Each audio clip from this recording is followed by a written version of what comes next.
Por tanto, amados míos, como siempre habéis obedecido, no como en mi presencia solamente, sino mucho más ahora en mi ausencia, ocupaos de vuestra salvación con temor y temblor.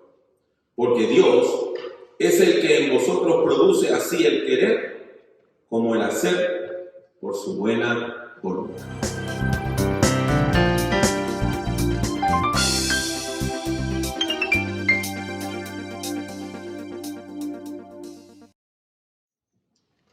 Cuando nosotros nos acercamos a la fe, hay dos maneras de ver la fe.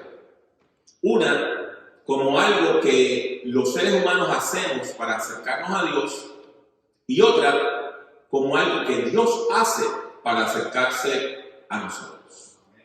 Claro está, el milagro del Evangelio es claro. Dios se ha acercado a la humanidad por medio de Jesucristo.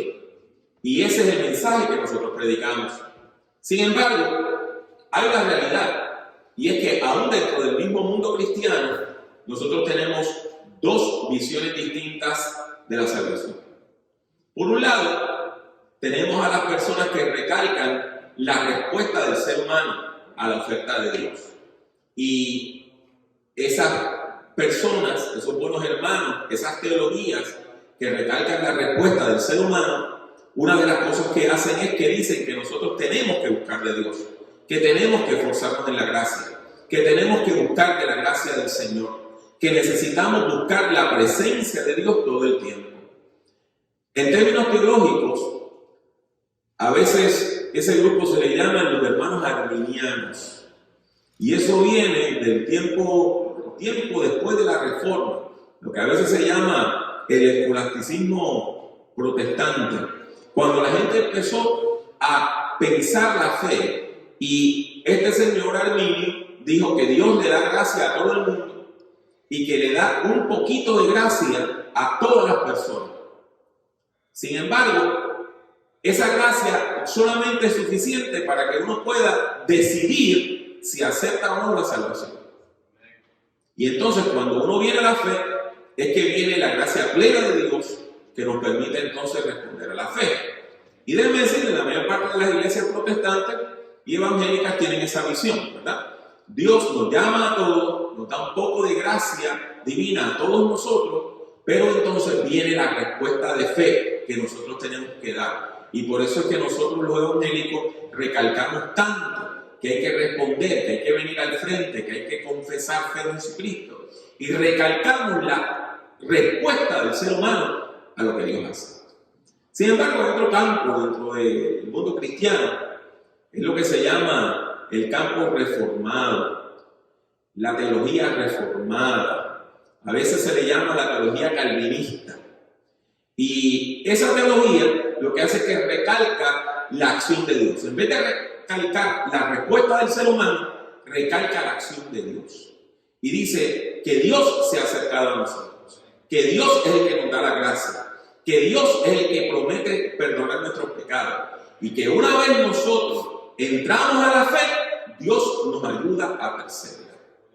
Hay personas que equivocadamente dicen que la teología calvinista dice que salvo siempre salvo. Mire, eso nunca Calvino lo escribió, eso nunca lo dijo Calvino.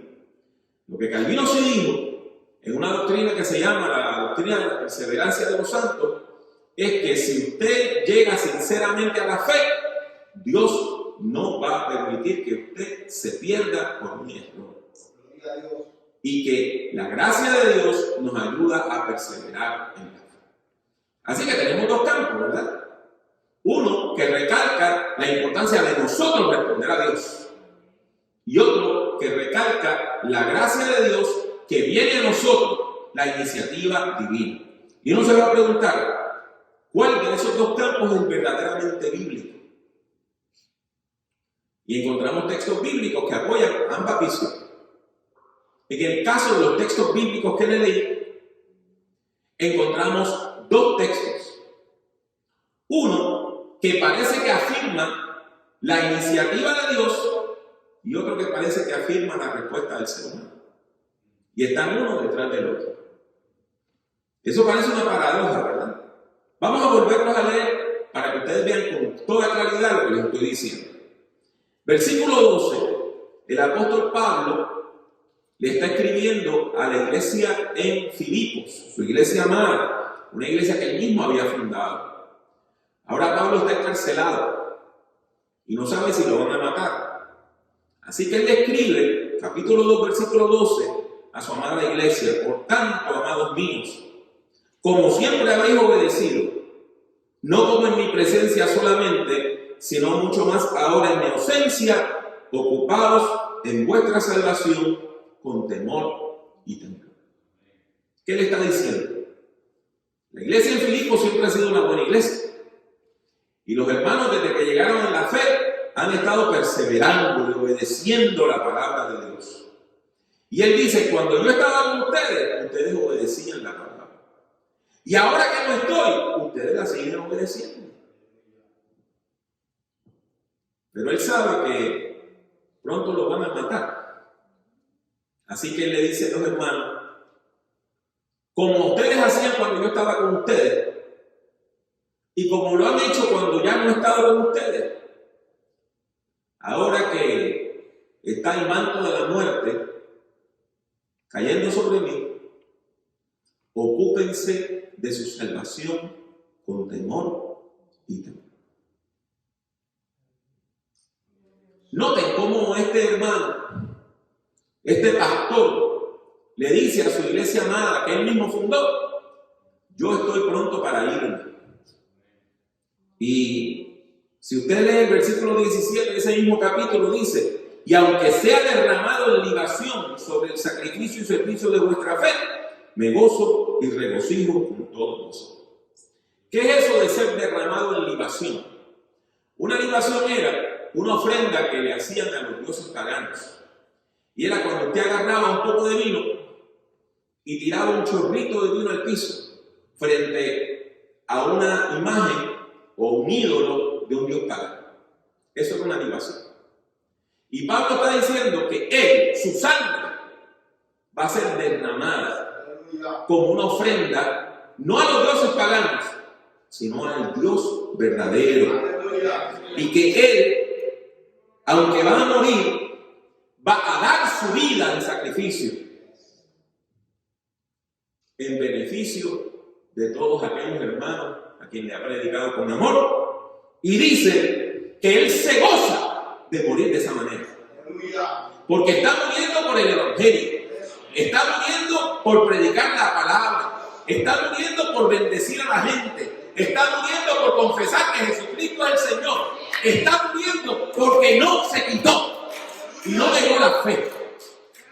Y por eso dice que su muerte no es una muerte en vano, es un sacrificio agradable a Dios.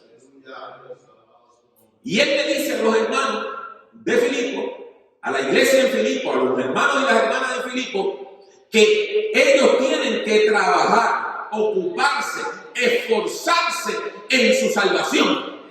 Y que hay que hacerlo con temor y temblor, porque nuestro Dios no juega. Nuestro Dios es un Dios santo. Y nosotros necesitamos honrar la santidad de Dios. Y por eso nos acercamos a Dios con temor y temblor. Ahí parece que el apóstol Pablo está diciendo que la salvación depende de nuestra respuesta, ¿verdad? Ocupado de nuestra salvación con temor y temblor. Pero miren lo que dice el próximo versículo. Porque Dios es el que en vosotros produce así el querer como el hacer por su santa voluntad. O sea, que Dios es el que pone en nosotros el deseo de servirle, el querer. Y Dios es el que nos capacita para la vida cristiana, el hacer. Y este versículo parece que recalca la iniciativa divina, que no depende de la salvación de nosotros, sino que depende única y completamente de la gracia de Dios, que es el que opera en nosotros tanto el deseo como la capacidad de perseverar.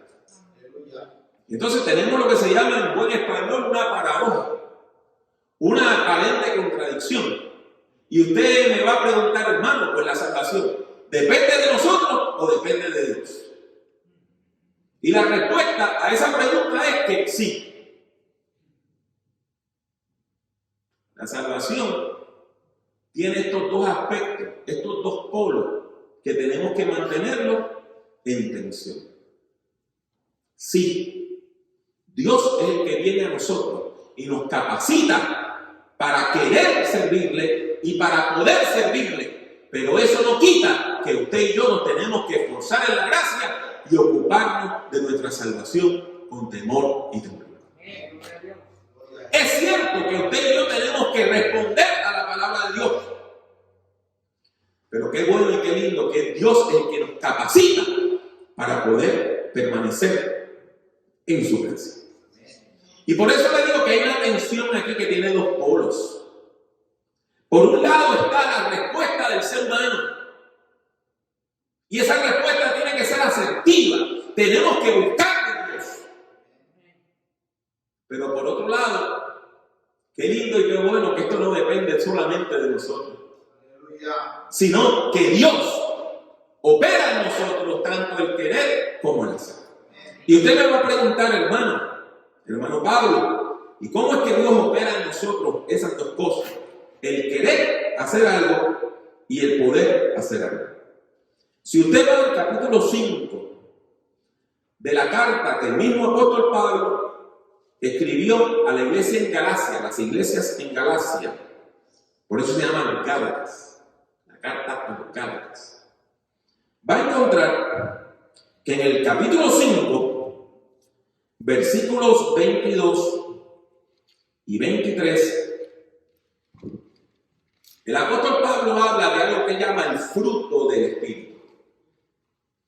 El fruto del Espíritu es un grupo de virtudes que el Espíritu Santo siembra en el corazón de los creyentes y permite que crezcan en el corazón del creyente. Otra manera de verlo es que es un grupo de valores que Dios siembra en el corazón del creyente. O sea, esto es el querer. ¿Y qué dice la Biblia? Mas el fruto del Espíritu es amor, gozo, paz, paciencia, benignidad, bondad, fe, mansedumbre y templanza. Contra tales cosas no hay ley. Ese es el querer. Dios es el que obra en nosotros el querer como el hacer. ¿Y cuál es el querer? Aquí tenemos 9 virtudes que Dios pone en el corazón del creyente. Dios al creyente le da amor, la capacidad de amar aún a la gente que no merece ser amada. Le da gozo, que es la capacidad de uno estar positivo y feliz aún en medio de la prueba y de la necesidad. Dios da paz. Y la paz se refiere a 2 cosas. Primero, el bienestar, tener todo lo necesario para la vida. Y lo otro, que han terminado los conflictos y ya no tenemos que pelear con Dios. Encontramos entonces la paciencia. Y paciencia, literalmente lo que quiere decir es la capacidad de sufrir mucho. Macrofobia, en griego, es la capacidad de usted aguantar mucho y de usted mantener la calma aún en medio del sufrimiento. La benignidad y la bondad es la capacidad de hacer lo bueno, de hacer el bien, de no pagar el mal por mal, sino de nosotros hacer lo bueno en todos los momentos de la vida. La fe es confianza en Dios, confianza en Dios. La mansedumbre no es ser tonto, no, es usted poder mantenerse calmado y poder mantener su carácter aún en los momentos más difíciles de la vida. Eso es un valor muy importante. Y finalmente, la templanza. La templanza es tener un carácter ecuánime.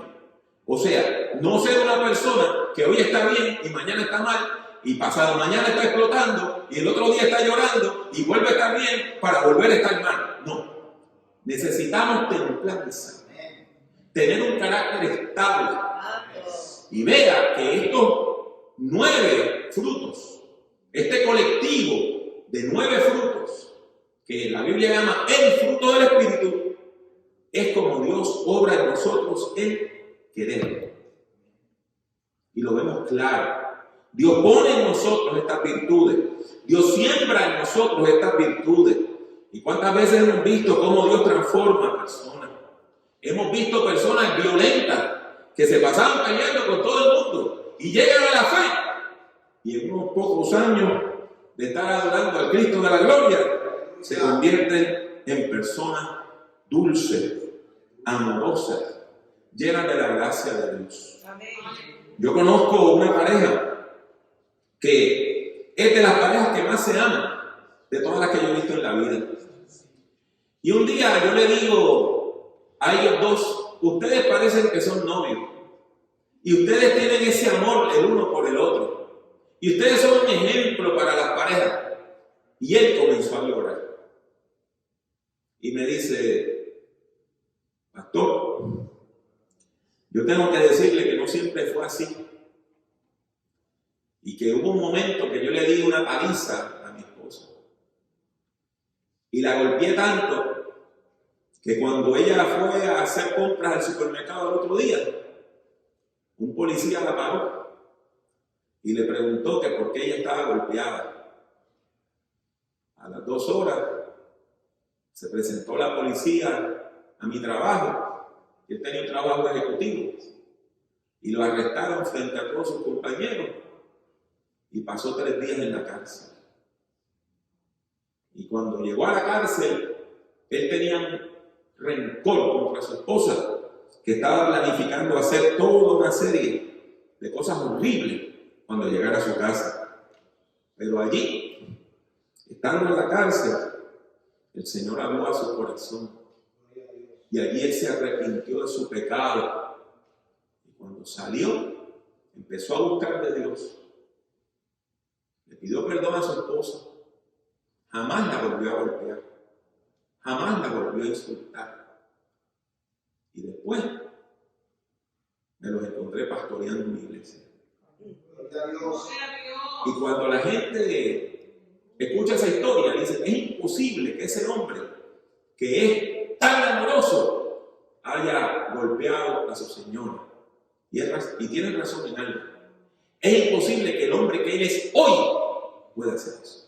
Aleluya. Pero ¿sabe por qué fue que pudo cambiar? Porque el Espíritu Santo, Cristo por medio del Espíritu Santo, Dios en Cristo por medio del Espíritu Santo, es quien obra en nosotros el querer como el hacer. Y nos va transformando, sembrando en nosotros valores como el fruto del Espíritu. Pero recuerde que le dije que hay 2 cosas que hace Dios por medio de su Santo Espíritu. El querer, que es el deseo, ¿verdad? Es el deseo de servirle. Lo otro es el hacer. Dios no solamente nos pone el deseo de servirle, sino que nos capacita para servirle. Y usted se va a preguntar, ¿cómo es que Dios hace eso? Por algo que se llama los dones del Espíritu. Los dones del Espíritu. Y encontramos varias listas de dones del Espíritu Santo en el Nuevo Testamento. La primera se encuentra en 1 Corintios 12, la más común, la más conocida. Y dice la Biblia de la siguiente manera: porque a este es dada por el Espíritu palabra de sabiduría, y a otro palabra de ciencia según el mismo Espíritu, a otro fe por el mismo Espíritu, a otros dones de sanidades por el mismo Espíritu, a otro el hacer milagros, a otro profecía, a otro discernimiento de espíritu, y a otro diversos géneros de lengua, y a otro interpretación de lenguas. Pero todas estas cosas las hace uno y el mismo Espíritu, repartiendo a cada uno en particular como Él quiere. Vean esa lista de dones. Lo primero, el don más importante, el primero que se menciona, porque en la Biblia cuando hay una enumeración, lo más importante se pone siempre primero, es la sabiduría. El tener sabiduría. Y sabiduría no es inteligencia. No. Sabiduría es aprender a vivir con provecho. Sabiduría es saber vivir. Hay gente muy inteligente que a la hora de vivir son muy tontos. Y hay personas que no tienen escuela, que a la hora de vivir viven con sabiduría. Para entender lo que es la sabiduría y contrastarla con la locura, con la tontería, con la necedad, hay que leer el libro de Proverbios. El libro de Proverbios nos dice que el temor de Jehová, el respeto a Dios, es el principio de toda la sabiduría. Pero los necios, los tontos, los locos, no respetan a Dios. Ese primer don es la sabiduría. Pero no nos quedamos ahí. También encontramos la ciencia. Esto es una mala traducción. La traducción correcta sería el conocimiento. La palabra griega es gnosis, de donde viene cognoscitivo, ¿verdad? En español. O sea, el primer don es la sabiduría, el otro es el conocimiento. Después tenemos algo en común con el fruto del Espíritu, la fe. El poder confiar en Dios, el poder orar por las personas y que reciban sanidad, eso es un don del Espíritu. El poder orar por personas que reciban milagros en su vida, eso es un don del Espíritu. La capacidad de hablar en nombre de Dios y decir palabra de Dios es el don de la profecía. El don de discernir cuando un espíritu viene de Dios o no es también un don del Espíritu Santo. El poder hablar en otros idiomas, con diversos géneros de lenguas, humanas y angélicas, es también un don del Espíritu Santo. Y la capacidad de interpretar esas lenguas también es un don del Espíritu. Pero le dije que hay otras listas más. Cuando vamos a Romanos, capítulo 12, encontramos a partir del versículo 6 otra lista de dones del Espíritu. Dice la Biblia: de manera que teniendo diferentes dones según la gracia que nos es dada, si el de profecía, úsese conforme a la medida de la fe. O si de servicio, en servir. O el que enseña, en la enseñanza. El que exhorta, en la exhortación. El que reparte, con liberalidad. El que preside, con solicitud. El que hace misericordia, con alegría. Esos dones no son espectaculares. No es como el don de hacer milagros. No es como el don de lenguas. Pero son dones del Espíritu Santo. ¿Cuáles son los que encontramos aquí? Hablar en nombre de Dios, profecía. Dar palabra de Dios. Pero tenemos el don de servir. Ese no es un don espectacular. Pero usted y yo conocemos que hay personas que tienen el don de servir, que tienen esa gracia para servir a los demás. El don de enseñar, el ser maestro, el ser maestra, el enseñar a otro, el formar a otro, es un don del Espíritu Santo. Exhortar, como yo estoy haciendo hoy, predicar, es un don del Espíritu Santo. Repartir, es un don del Espíritu Santo. Interesante, yo llevo muchos años en la fe. Nunca he escuchado a nadie diciendo: Señor, dame el don de repartir. Pero es importante tener ese don. Y es importante que en las iglesias haya personas que tengan esa habilidad del Espíritu Santo para repartir a cada uno lo que necesita. Tenemos también el don de presidir, el don de liderazgo, el don de estar al frente. Es un don del Espíritu Santo. Y el último es otro que no se entiende bien en la traducción que tenemos. El que hace misericordia. Hacer misericordia lo que quiere decir es dar ofrenda. Es lo que quiere decir. Dar ofrenda a los necesitados. Dar limosna a los necesitados. Dar ayuda a los necesitados. Pues mire, hay un don que es el don de dar y ayudar a la gente financiera y económicamente. Eso también es un don del Espíritu. Y qué lindo, ¿verdad? Que Dios da todos esos dones. Pero qué malo, mis hermanos y hermanas, que nosotros muchas veces, en vez de pedir esos otros dones, nada más pedimos los espectaculares. Pero hace falta personas que sientan en su corazón el deseo de hacer misericordia, de dar y de bendecir. La tercera lista de dones que Dios da para obrar en nosotros, no solamente el querer con el fruto del Espíritu, sino también el poder hacer las cosas, el poder vivir la vida cristiana. Ya le hablé de la lista de 1 Corintios 12, de Romanos 12, y encontramos una lista en Efesios 4, a partir del versículo 11. Y esta lista lo que recalca es que el ministerio, los ministerios son dones del Espíritu Santo. ¿Y qué encontramos que dice? Y él mismo, está hablando del Cristo resucitado, constituyó a unos apóstoles y a otros profetas y a otros evangelistas y a otros pastores y maestros. ¿Con qué fin? ¿Con qué propósito? A fin de perfeccionar a los santos para la obra del ministerio, para la edificación del cuerpo de Cristo. Pues mire, el ser misionero, ¿qué es lo que quiere decir apóstol? Apóstol lo que quiere decir es misionero, una persona enviada. Es un don del Espíritu Santo. El ser pastor es un don del Espíritu Santo. El ser maestro es un don del Espíritu Santo. El profetizar, aparece en las tres listas, es un don del Espíritu Santo. El evangelizar es un don del Espíritu Santo.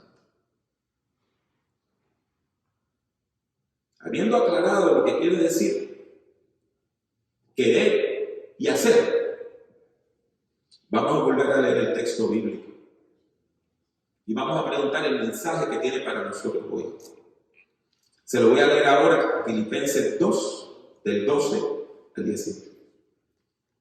Por tanto, amados míos, como siempre habéis obedecido, no como en mi presencia solamente, sino mucho más ahora en mi ausencia, ocupaos en vuestra salvación con temor y temblor, porque Dios es el que en vosotros produce así el querer como el hacer por su buena voluntad. Y le dice a su iglesia, recuerde que está escribiendo una persona que piensa que lo van a ejecutar muy pronto. Haced todo sin murmuraciones y contiendas, para que seáis irreprensibles y sencillos, hijos de Dios sin mancha, en medio de una generación maligna y perversa, en medio de la cual resplandecéis como luminares en el mundo. Qué bello, ¿verdad? Cuando usted y yo perseveramos en la fe, cuando usted y yo cultivamos el fruto del Espíritu, cuando usted y yo recibimos y ejercemos los dones del Espíritu, aunque vivamos en medio de una generación maligna, somos luces en el mundo. Qué bello eso. Asido de la palabra de vida, para que en el día de Cristo, el día del juicio final, yo pueda gloriarme de que no he corrido en vano, ni en vano he trabajado.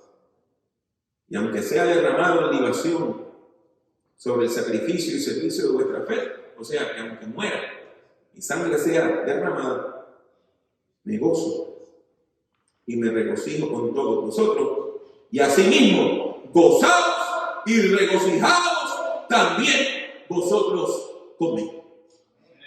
Y usted me va a decir, pero ¿cómo un hombre que está preso y que sabe que lo van a ejecutar puede decir que tiene gozo y decirle a la gente que se regocijen con él? Porque el gozo del apóstol no venía de su propio provecho o de su propio bienestar. Él no estaba buscando fama ni fortuna, no estaba buscando dinero ni reconocimiento. Lo que estaba buscando es que esas personas a quienes él había evangelizado crecieran en la fe, se acercaran a Dios y fueran luces en medio de la oscuridad. Y como él sabía que los filipenses estaban alumbrando en medio del mundo, Él decía: me gozo. Y en el día del juicio final, cuando venga toda esa cepa de gente que yo evangelicé y que llegaron a la fe, yo voy a estar gozoso, yo voy a estar gloriándome al decir: esos que alcanzaron salvación, yo puse un granito de arena y los traje a Cristo. En estos días donde el ministerio de nuestra iglesia está transformado y donde ustedes están viendo este culto por medio de las redes sociales, porque no podemos llegar al templo, el mensaje bíblico sigue siendo el mismo. Tanto como cuando estábamos en la presencia de nuestros pastores, como ahora que estamos a la distancia, en la ausencia, vamos a ocuparnos de nuestra salvación con temor y temor. Vamos a esforzarnos en la gracia, como Pablo le escribió a Timoteo. Vamos a perseverar en la fe, como dice la epístola de Santiago y la epístola de los Hebreos. Vamos a ser fieles hasta la muerte, como dice Apocalipsis. ¿Y cómo lo vamos a poder hacer en medio de la crisis? Porque Dios es el que obra en nosotros, tanto el querer como el hacer. Él pone en nosotros el deseo y las virtudes, y pone en nosotros las capacidades y los dones. Por lo tanto, estos días son días de buscar de Dios, son días de acercarnos a Dios. El que la iglesia no tenga un horario regular no nos da permiso para tomar vacaciones de la fe. Al contrario, es tiempo de buscar de Dios. Es tiempo de tener intimidad con Dios. Es tiempo de ocuparnos de nuestra salvación con temor y temblor, sabiendo que Dios es quien opera en nosotros, tanto el querer como el hacer.